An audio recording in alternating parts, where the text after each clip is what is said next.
আজকে রেসিপি হলো মাংস দিয়ে ঘুগনি। তো কিভাবে তোমাদের বানালাম তা তোমাদের সঙ্গে একটু শেয়ার করে দিই। সাদা মটরকে রাত্রেবেলায় আমি সারা রাত ধরে ভিজতে দিয়েছিলাম, দিয়ে সকালবেলায় উঠে একটা গোটা আলু দিয়ে 3-4টে সিটি দিয়েছি। কড়াইয়ে হালকা করে আমি তেল দিয়ে দিয়েছি, সর্ষের তেল। এবার সেই তেলেই টুকরো করা বোনলেস চিকেন থাকতে হবে, বোনলেস চিকেন দিলেই ভালো হয়। তো বোনলেস চিকেন আমি আস্তে আস্তে এই সর্ষের তেলের মধ্যে ভাজতে থাকবো।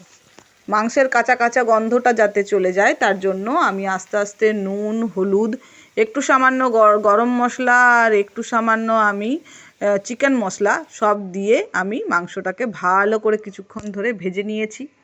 তো দেখো মোটামুটি কালার চেঞ্জ হয়ে গেছে, আর ঢাকা দিয়ে দিয়ে ভেজেছি, তাহলে কিন্তু এখানে চিকেনটা প্রায় সেদ্ধও হয়ে গেছে। এরপর আলাদা করে একটা কড়াই নিয়েছি, সেই কড়াইয়ে আমি দিয়ে দিলাম হালকা করে জিরে ফোড়ন দিয়েছি। জিরে ফোড়ন দিয়ে তার সঙ্গে শুকনো লঙ্কা, তেজপাতা, গোটা গরম মশলা, দারচিনি, লং, এলাচ সব দিয়ে মোটামুটি একটা ফোড়ন করেছি। ফোড়ন দিয়ে এবারে পেঁয়াজগুলোকে ভাজতে দেবো।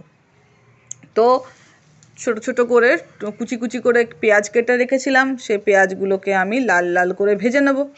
প্রায় 3 থেকে 4টে পেঁয়াজ দিয়েছি, কারণ আমার অনেকটাই ঘুগনি আছে।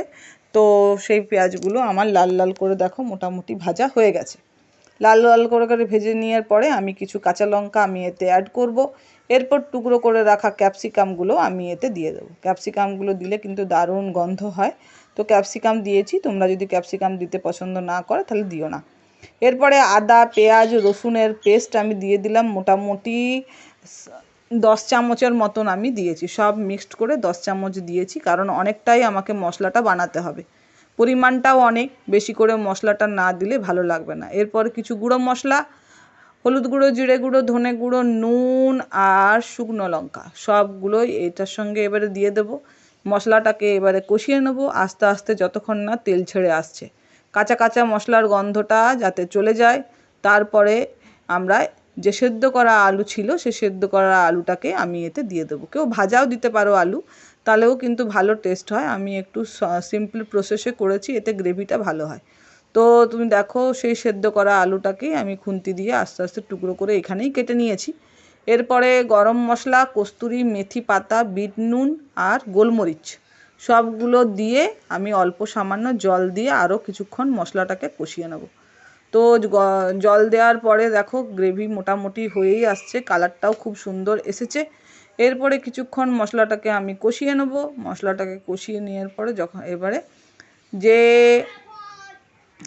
টুকরো মাংসগুলো আমি ভেজে রেখেছিলাম আলাদা কড়াইয়ে, সে টুকরো মাংসগুলো আমি এতে দিয়ে দেবো।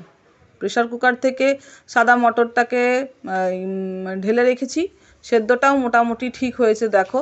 তো এই দেখো অর্ধেক সেদ্ধ হয়েছে, অর্ধেকগুলো একটু একটু করে আছে। এটা কিন্তু খুব সুন্দর খেতে লাগে।